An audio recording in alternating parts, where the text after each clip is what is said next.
Very good morning to you as well, and to all of the viewers that may have just tuned in from here in South Africa and of course from the rest of the continent as well. Well, it's a very, very exciting atmosphere that is here at the International Relations Department building, where ministers from around Africa, I mean, I can imagine that most of the African countries are represented here. We have heard that around about 50 African heads of state are expected to arrive in South Africa, if not already having arrived in South Africa for FOCAC. The start is happening tomorrow officially, but of course there is going to be that the gathering of the heads of state that will be taking place, where a lot of cooperation agreements are going to be signed between the African countries and China. Already we saw yesterday between our countries, South Africa and China, cooperation agreements being signed to the tune of 94 billion rand, perhaps a record when it comes to deals that are being signed between the two countries to date. But businesses operating here in the country really do benefit when it comes to both on the Chinese side and the African side. And this is where I want to bring our International Relations Minister, Nkoana-Mashabane, again into the conversation. Thank you again for hosting us here in this in your headquarters, yes. Minister. We talk about the 60th anniversary of Bandung, and I mean, this is that South-South cooperation. If we look over the years, over these 60 years, how has the relations grown? I mean, what investment are we talking about between businesses? Well, Leanne, I think the fact that this is 15 years since the start of FOCAC, and that it's 60 years of the 60th anniversary of the Bandung Conference. This historic moment helps us to also look back to say, where do we come from with South-South cooperation? That this is a full realization that countries and the people of the South working together, we can do much more. In the 15 years of FOCAC, we have now more than 3,000 Chinese companies investing in our continent in different countries. In the 15 years, China has invested more than 3 trillion rands in different projects in our continent. What we like is that indeed China does not dictate to us on what to do, that they focus also as in line with what we would want to achieve with the African Union 2063 agenda. Accelerate intra-trade through infrastructure build. So we see a lot of airports, we see ports being built, we see roads being constructed to connect our countries, so that we accelerate not only growth, but also facilitation of goods and people through this infrastructure: road, rail, ports, airports. And we just had an announcement yesterday, and China Airlines has started flying into South Africa. So we are very excited about all these developments, and it makes us indeed recall that this is South-South cooperation in action. I mean, when we look at relations between not only South Africa, I mean, we talk about through the whole of the continent. I mean, it's a long history and friendship between China and Africa. During the 50s and 60s, it dates all the way back then, where they forged a brotherhood and set up that model for the South-South cooperation that we've been talking about. Now, I want to bring in more of the representatives from the continent here. And it's a great pleasure and honor, I must say, to have with us in our presence the Deputy Prime Minister from Namibia. If I could just get one of our microphones to the table here. Oh, there we go. We have got it. Deputy Prime Minister, thank you very much for being with us. Prime Minister. Oh, I beg your pardon. Prime Minister, please, would you stand up for us? It's an absolute pleasure and honor to have you with us this morning. Thank you. It's also a pleasure for me to be with you at this breakfast. and to thank our colleague, the Minister of International Cooperation from South Africa, for hosting us. And just to agree with her on the good relationship that exists between Africa and China, and Namibia being part of this continent is also part of that cooperation.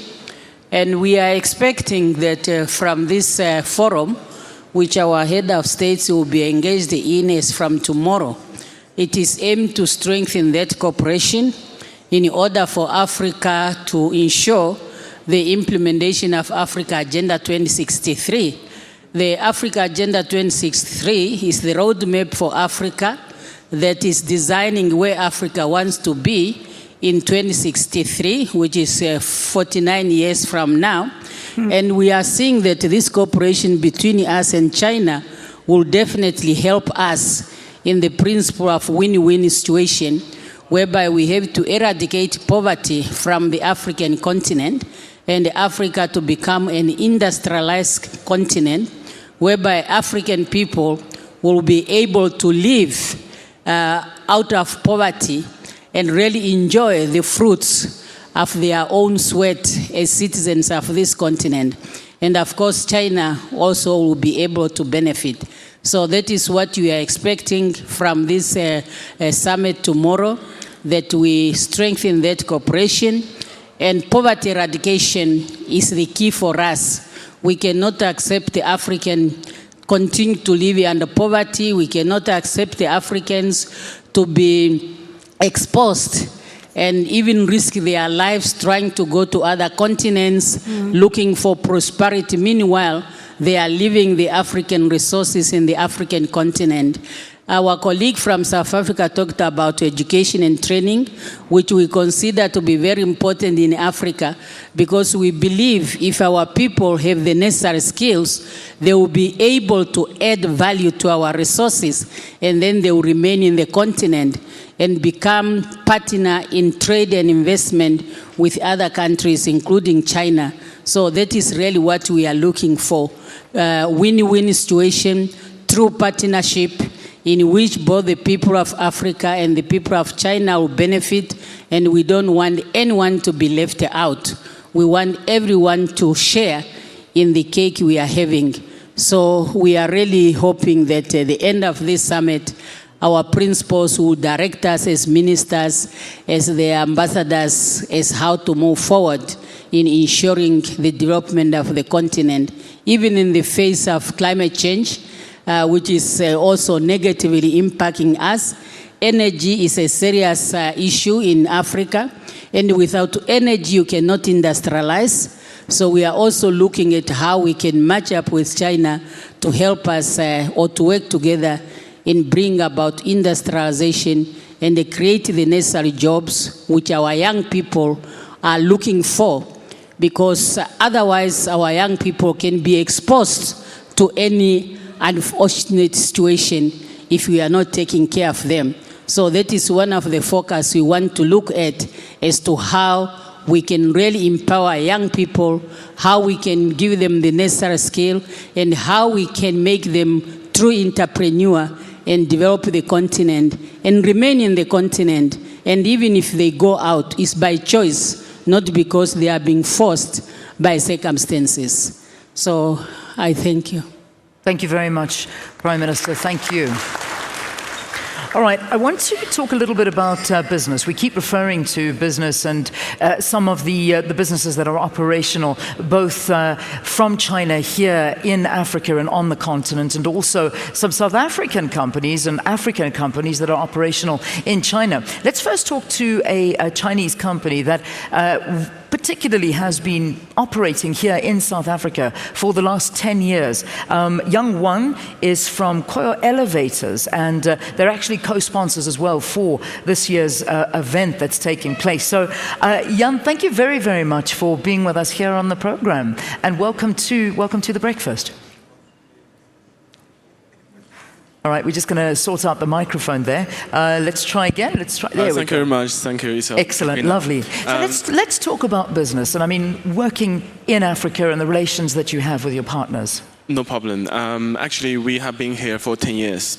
And Koyo Elevator, we focusing manufacturing elevator and escalator. And we did the 2010 FIFA World Cup in South Africa. We did the modernization. We took out the old elevator and we fit a new elevator here. So in the past 10 years, we learned a lot. We have a language barrier. We have a cultural barrier to work here. And but we really appreciate the South African government and also our client and so many very friendly African people. They're helping us to get through here the 10 years time. And in our next step, also we think about it's not enough. We only doing business here. So we think about, we should do something more. We following Xi Jinping's, we in the near future we're going to open the elevator school here. So we're facing problem doing business here. So because we have language barriers, we have a lot of problem here. So we think, if we can train the local young people and they are, we have some local staff, now at our company, maybe like 20-30%, they are the local people. So we want to do more in the localization. So we train them, they work very hard, they work just like our Chinese people. They're working like more than 8 hours, 10 hours every day. And so that's a way in future we can reach the win-win situation. So we can hire more local people and we can expand our business, everywhere. So in Africa now we have more than 20 African countries we have business there. So in future we train the local people. We have a skilled local people. So which means we can do more and faster business expansion here. So that's what we looking for in the near future. And if this one we can achieve, and in future we're going to move our manufacturing site here. So which means Africa is it's like for Koyo. The whole Africa is like our second home here. Yeah. So we really love to join the society. We really love to be part of it in the economy part, in every Excellent. Great, thank you so much. Thanks for talking to us about business perspective. I want to continue on the business theme, and also representing business is ZTE, and I believe we've got Hung Sen Soo in the audience with us. There you are, Hung, if you would stand up for us as well. Tell us about ZTE. What do you operate? Which countries do you operate on the continent as well? Okay, first of all, let me introduce myself. And I'm Fu Zhen, and I'm the CTO of ZTE Corporation South Africa. And thank you for hosting me, especially for the special Chinese restaurant, Chinese food for me. I very enjoy it. And actually, I come here, I have seen some familiar faces, not only for the business partners, but also friends. And actually, I find it very good for me. I feel very well. And first of all, let me introduce our companies. Our company founded in 1985. 30 years anniversary for the company founded here. And we have already entered Africa for more than 20 years. We have business for more than 45 African countries. For myself, I have worked in South Africa for more than 10 years from different countries, traveled to South Africa, sorry. And from my colleagues have already said, or I call my Chinese companies my colleagues, they have already mentioned that they try to localize and try to training young people in this continent. This is the same for our companies. But also I want to emphasize is that our companies also want to build the information highway for the continent. And also we will try to provide our advantage, like our solutions, to improve the education training efficiencies, like remote training system, these kinds of things. We will make it available in the continent and also in country like South Africa. Excellent. Thank you very much. Thanks for talking to us. Now, Yes, let's give him a round of applause.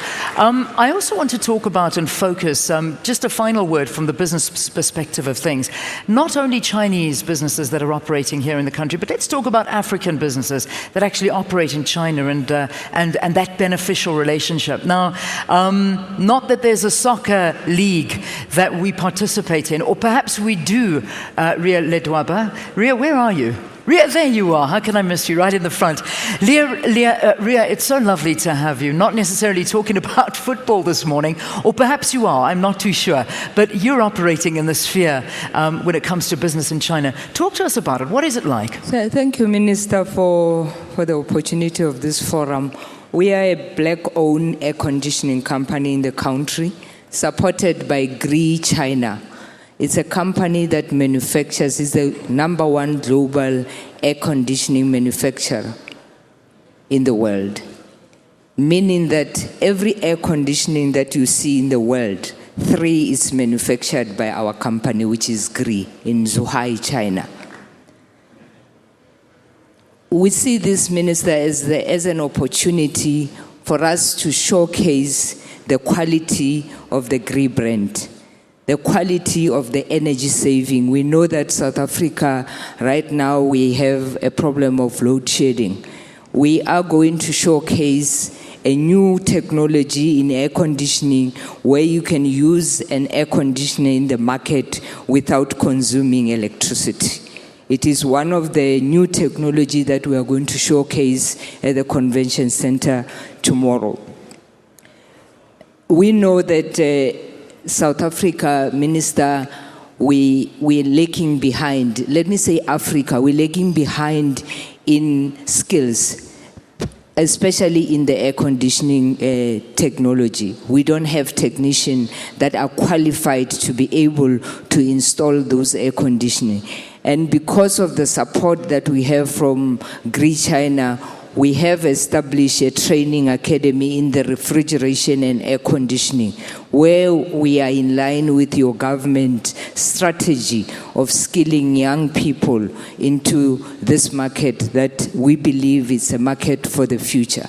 So we are very privileged to be part of this important forum, to be able to showcase our product, and we need government support to use the most efficient product and the most energy-saving product, which is GRI air conditioners. Thank you.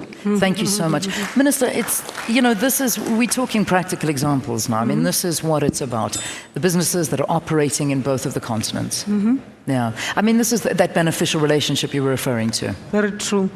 Well, Leon, besides the summit of our heads of states, there'll also be an exhibition, as Ria had said, for all African states who wanted to make an exhibition of any sort. They all have been given space at the convention center, together with our Chinese counterparts. But I also thought that we would give an opportunity to other ministers, and like from North Africa, if we have a minister who has already arrived, West Africa and the East, to say something about their experiences working with China.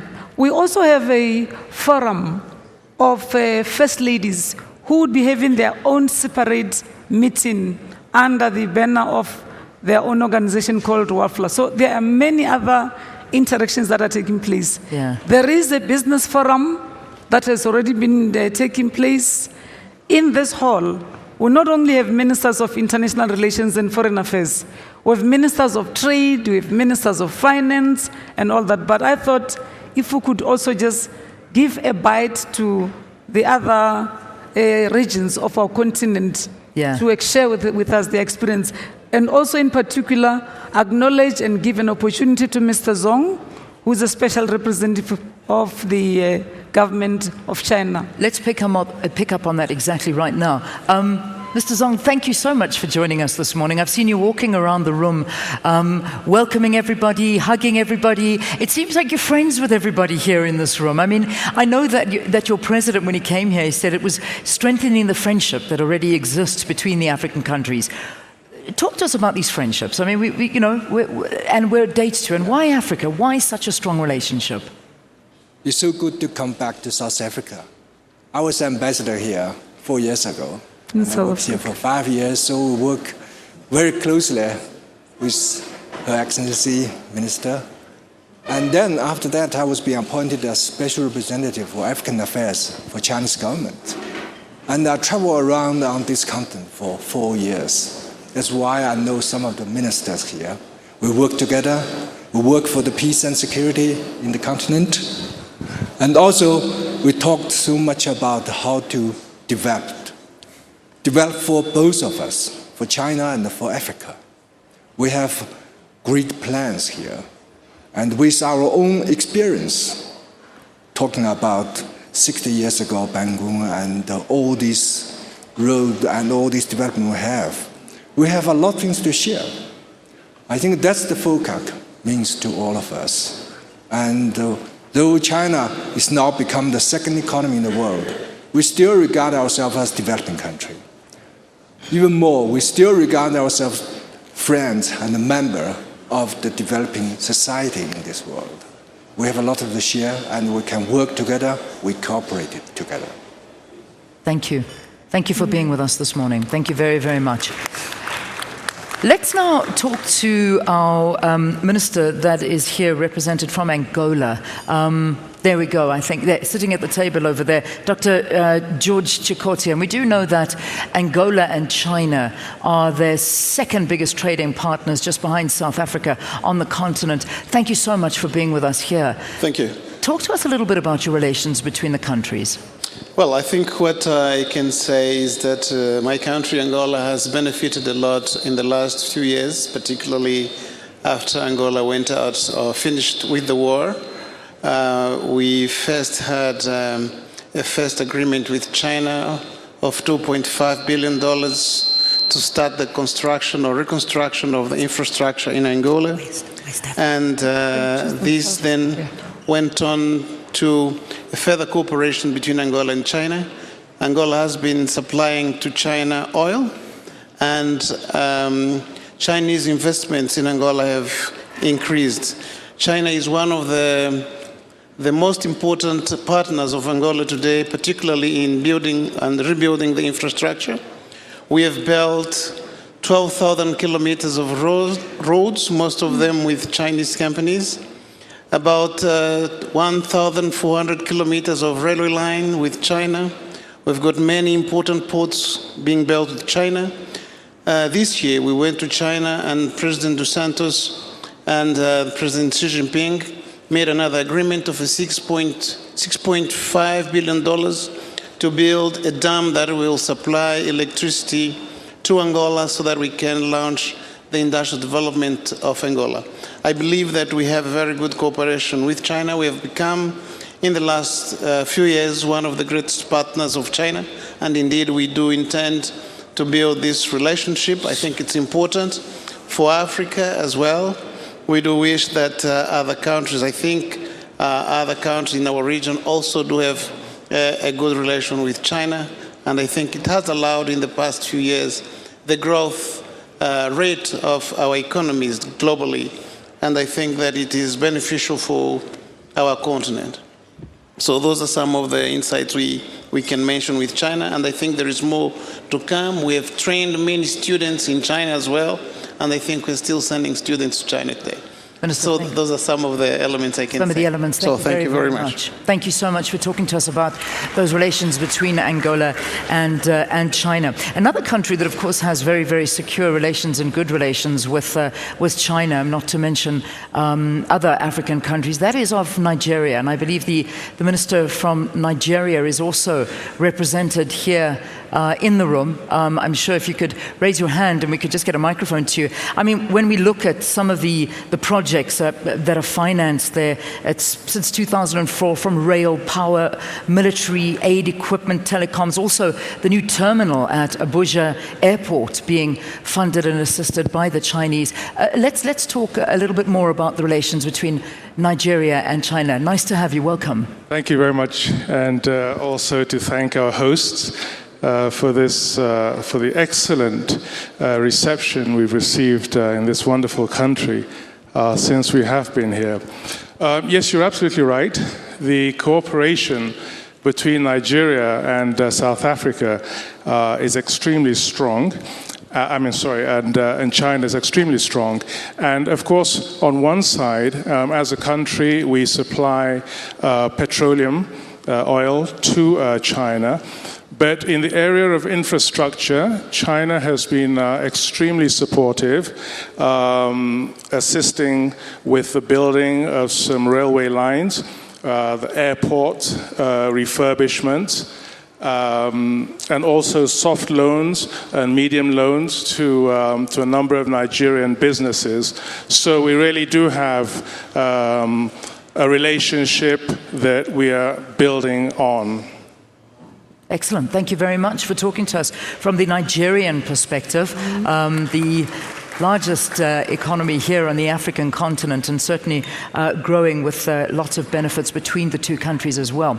There's an issue I do want to touch on, however, and I think it is not. We cannot ignore the fact that as much as there is a lot of investment happening between the countries, there's still an economic crisis that is happening around the world, and nobody is immune to it. And certainly, from a Chinese perspective, I mean, we've seen the growth in the Chinese economy slowing quite a lot, and a lot of African countries being affected by that. I'm not sure if I may pick out one particular example, that of Zambia. Is anybody represented here from Zambia?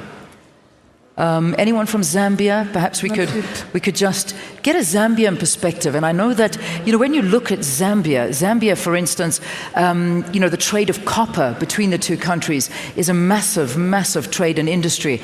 The price of copper has gone down 30%. We've seen currencies depreciating on the continent. And of course, that also on the back of being affected by China. From this perspective, how are relations between the two countries in Zambia and the trade being affected by the economies? Thank you. Yes, the price of copper has dropped significantly from the likes of $11,000 per metric ton down to $4,500 in the recent past. But I'm pleased to say that it's on the way up. Much as the price has gone down, the quantities that are being imported by China from Zambia have not reduced at all. What has happened, on the other hand, is that because the price has dropped, our foreign exchange reserves have dropped significantly. Hence the downturn that we are experiencing now.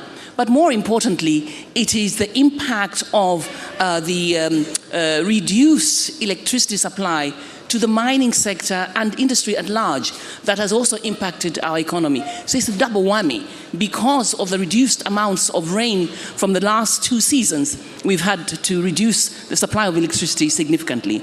In terms of relations, they couldn't be stronger now. From the time when China came to our rescue to build the Tazara line of rail up to today. In fact, only this week, we were groundbreaking the power station, a $2 billion power station that is Kafue Gorge Lower, that China is going to build. So our relations have grown from strength to strength. Thank you. Wonderful. Thank you very, very much for updating us from a Zambian perspective.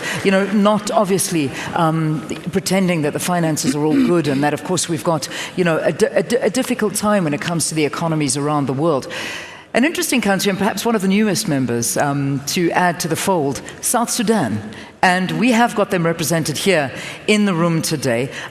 Huge cooperation agreements between the countries when it comes to the trade of oil as well. Let's perhaps get the perspective from South Sudan and the representative and the minister that's in the room. A very good morning to you.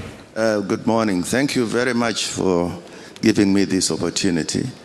South Sudan is the youngest member of this group, the African nations, and I think it's good sometimes to listen to a young voice. Some of them 80 years, 60 years of independence, but we're just 4 years.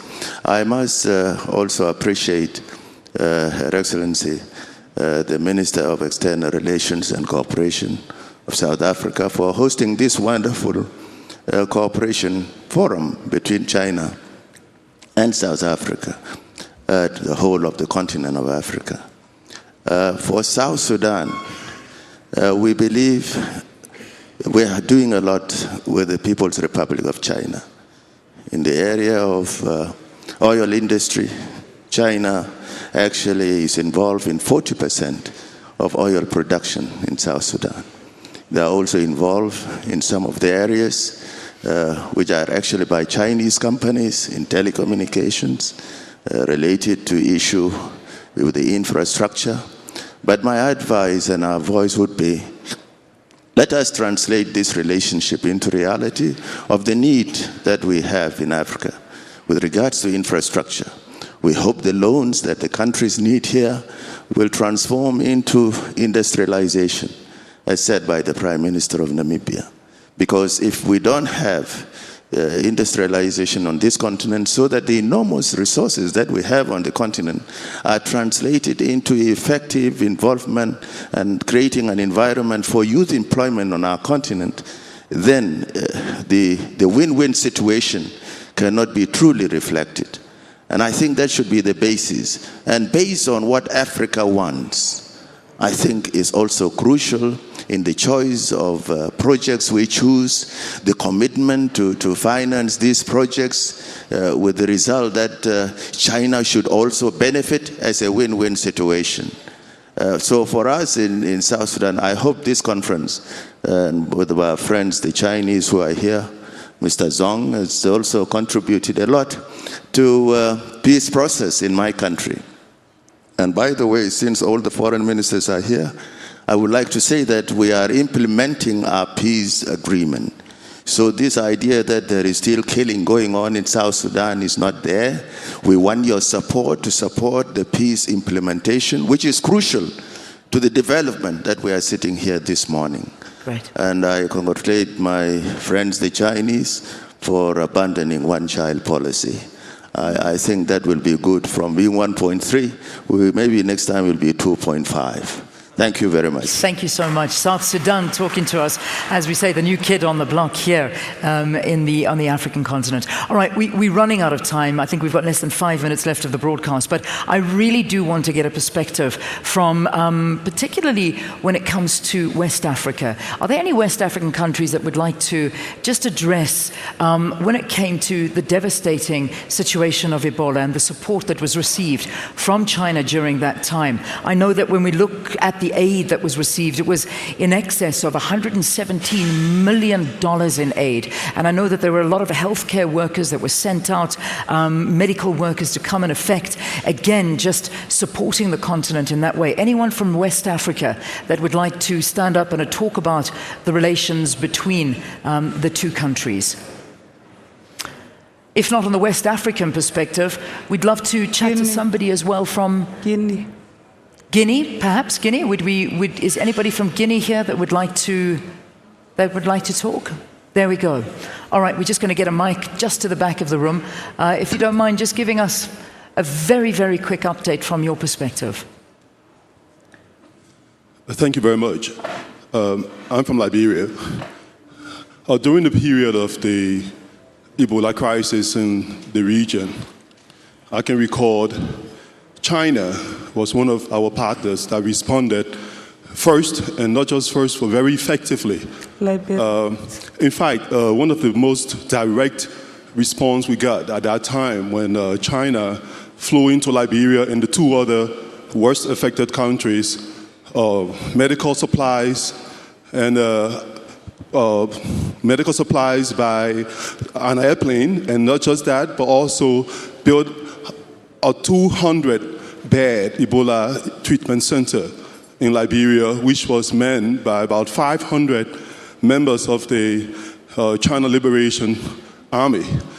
Beyond that, China on a regular basis also provided training to our health workers, and in all scope of our response to the Ebola crisis, China was definitely a part of that process.